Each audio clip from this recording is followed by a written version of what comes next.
when we talk about retirement from a human perspective, that doesn't make sense to me. That's why you've often heard me say, I don't want you to retire, I want you to pivot. But I'm often wondering, have we been oversold on this idea of retirement? Do you want a wealthy retirement without worrying about money?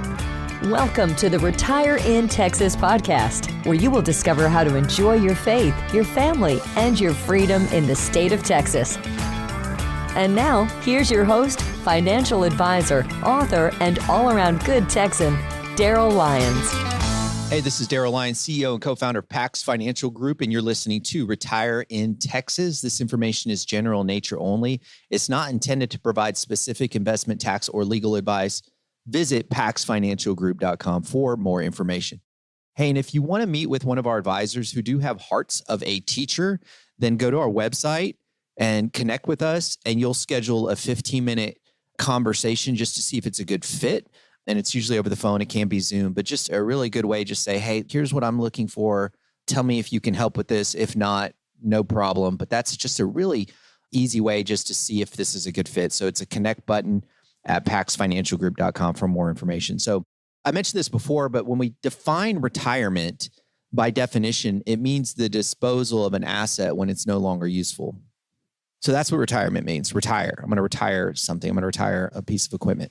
But it means this asset's no longer useful. And so, of course, when we talk about retirement from a human perspective, that doesn't make sense to me. That's why you've often heard me say, I don't want you to retire, I want you to pivot. But I'm often wondering, have we been oversold on this idea of retirement? Now, here's where I'm going to have you think a little deeper here. Would you conclude that if you believe in retirement, by default, you don't believe that work is good? So let me ask that again. Would you conclude that if you believe in retirement, by default, you don't believe that work is good? Now, that's an extreme viewpoint, and I know there's a lot of gray in there, but I think it's worth unpacking and asking ourselves, do we have a position? Do we have a conviction on whether or not work is inherently moral or immoral? Now, the reason this becomes a little problematic by not resolving this is because as we go into an election year, this position on work, our position, our thoughts, and our convictions on work actually directly ties to public policy. A candidate's view on whether or not work is good for a person or a family or society is important. When somebody works, they actually take pride in their craftsmanship and enjoy the bonding that takes place when you're shoulder to shoulder with another person. Some politicians view work as only a mechanism to satisfy basic needs in life. So which one do you choose? You look at an Indian reservation, and there's many reservations that would prefer to work, despite the subsidies that cover all of their basic needs. But what position do you choose? Is work inherently good? Because we do have a retirement crisis in our country. And I think when we talk about retirement crisis, we can actually connect the dots between retirement and work a little bit better. I always have to ask myself, even if I do go through this intellectual exercise, what does it really mean to me? It does dictate how you vote, but it also dictates how you live life and how you teach the next generation. But when we see the headlines, and you'll see them all the time, now that I mentioned it to you, it's like a blue Ford truck. You're going to see a blue Ford truck all the time. But retirement crisis, you're going to see this headline all the time. Retirement crisis, retirement crisis. Is this country doomed because people at age 65 have to work? Are we doomed? Is it a crisis? Because a group of people have to work past age 65? Is that a bad thing? In fact, most studies I've read about work says that it leads to a better life in terms of happiness and satisfaction. And this is from the Harvard Business Review. One of the most robust findings in the economics of happiness is that unemployment is destructive to people's well-being. And we find this true around the world. The employed evaluate the quality of their lives much more highly on average as compared to the unemployed. Individuals who are unemployed also report around 30% more negative emotional experience in their day-to-day lives. Now let's drill down just a little bit more. And I'm actually going to not talk about the baby boomers for once. Look, you're a baby boomer, you're always getting the attention. Yes, Social Security will be there. Yes, Medicare will be there. I know you're nervous about it, but they're not going to mess it up for your generation. They're going to mess it up for the Goonies, the Gen Xers, the Karate Kid generation. For those of us who actually listened to Pearl Jam and liked it, those that are born between 1965 and 1980, about 65 million people, were the 401k experiment. Baby boomers, they got that Social Security, pretty much reliable. Some of the baby boomers have some pensions, really didn't have to deal with student loan debt.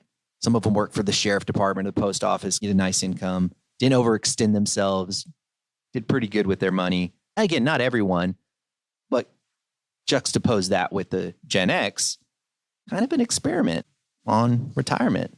And a lot of the Gen X, well, they're turning 60 soon, and they're not going to be able to retire. Is this a crisis? Feels like it a little bit if you're 60 and your kids are coming back home and your parents are aging and you don't have that pension and you got a late start on your 401k because of student loans. Think about it. The 401k, the whole tax code of 401k didn't actually start till 1978. And the Roth didn't even start till 1997.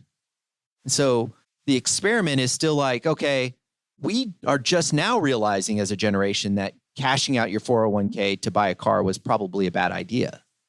And many in the generation Gen X are still freaking out from 2008. In fact, what's interesting about the Gen X is that, this is according to Federal Reserve, the median household net worth of Gen Xers between 45 and 54, this is in 2022, was about $250,000.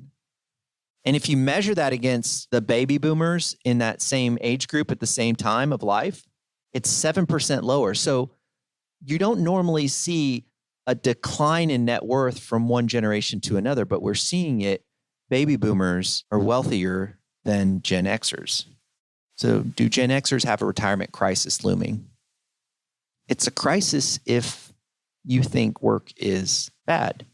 But I think what we're going to see is a lot of Gen Xers pivot. I really do. Some of them will be YouTubers. Yes, that is a business now. I mean, we can make fun of it, but it's a legit business.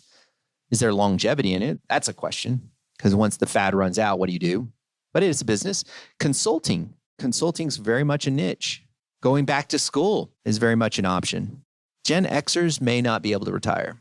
I don't know if that's bad, as long as you consider work good. So does that mean that Gen Xers should not save? Absolutely not, but for different reasons.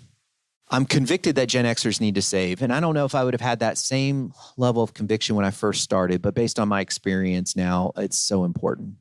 And it's not to save because I want you to simply retire and be disposed of an asset because you're no longer useful. I want you to save because life happens. I had a client years ago at 55. He worked in the medical business, made $300,000 a year. At 55, got dementia. His plan was just to start squirreling money away because he had done what a lot of us do, didn't save in our younger years. So now his income was bigger, his shovel was bigger, so to speak, and he was going to start shoveling money aside and started forgetting so much he couldn't work anymore. Had he had a bucket of money, call it retirement money, the stress that his family experienced would not have existed to the same degree that it did. I walked alongside life with him. It was horrible. I want Gen Xers to save because work may not be an option. Now, that's if you're white collar. If you're blue collar, it's a little bit more obvious. You're like, my back will not let me do this forever. Or my dad, who installed fire suppression systems, he's like, I can't climb these ladders forever. It's a little easier when you see it physically and you're like, okay, there's an ending point here. And you can say, okay, I need some money when I can no longer do this with my hands, if you have calluses on your hands. But if you're white collar, that's not as easy. You think, oh, I'm going to be able to do this forever, but you just don't know if a stroke or dementia will occur. And so you do need Gen Xers, that bucket of money, the just in case money. You can call it retirement money. You can call it pivot money. I like to call it pivot money. Call it whatever you know, but just know that we are living longer. And therein lies a problem. Worst case scenario, you can't work anymore. Dementia, fall off a ladder, and you live to 100 and your kids are taking care of you, or even worse, the state is taking care of you for 30 or 40 years of life. The CDC says that life expectancy is 77.5 years now. It went down a little bit with COVID. Interesting. So a 45-year-old female, doesn't smoke, has pretty good health, about a 20% chance that she'll live to age 100. 20% chance that she'll live age 100. So Gen Xers. So you're saying there's a chance. Herein lies the problem with Social Security. Social Security, as we take this little exit ramp, was not built for longevity. In 1881, Otto von Bismarck, is it Russia, Prussia? I don't feel uncomfortable not knowing how to phrase that right now because I feel like I have a good handle on global history, but I just don't know if I've said that in a long time. He was the prime minister and president of Prussia. And so he came up with this idea. It was a radical idea of retirement. And of course, it was a socialist idea. And the idea of retirement was really, if you had a lot of money and you came from a rich family, it wasn't really an issue. But the problem is people who were poor, that was a really difficult dilemma. So he created a retirement system for the people who were 70. And let me read a little bit about that system. Those who are disabled from work by age and invalidity have a well-grounded claim to care from the state. It would take about 8 years to work through their political system at the time, but by the end of the decade, the German government created a retirement system, which provided for citizens over the age of 70 if they lived that long. The reality is they didn't.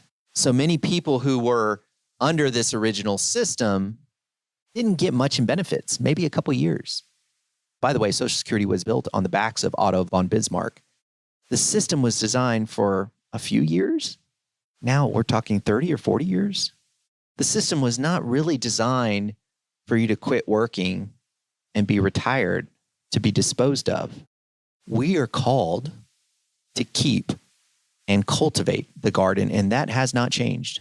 So when Gen X hits that magical age of 65, it's kind of an arbitrary age. I think we have to toss out those Morgan Stanley and Edward Jones commercials. We got to get those out of our head. It's the modern day salesman approach to this 1881 framework of Otto von Bismarck, and it really doesn't work today. Gen Xers, if we do think of it as a crisis, it's very individualized. So we do need to save. We need to save for different reasons, just in case of dementia, stroke, we fall off a ladder, whatever our occupation is, we do need to save for that reason. And for that reason, saving for retirement has never been important. It's just slightly a different reason for the MTV generation than it is for the baby boomers. So is it a retirement crisis? I don't think so. I think it's just going to be different than what we expected, what we've been sold. But I do believe that work is inherently good. And I do believe, and I have conviction, that many of us in the Gen X generation will need to pivot. And if we think about doing that well, I believe that not only will we be happier, but we'll leave the world better than we found it. Thanks for listening today.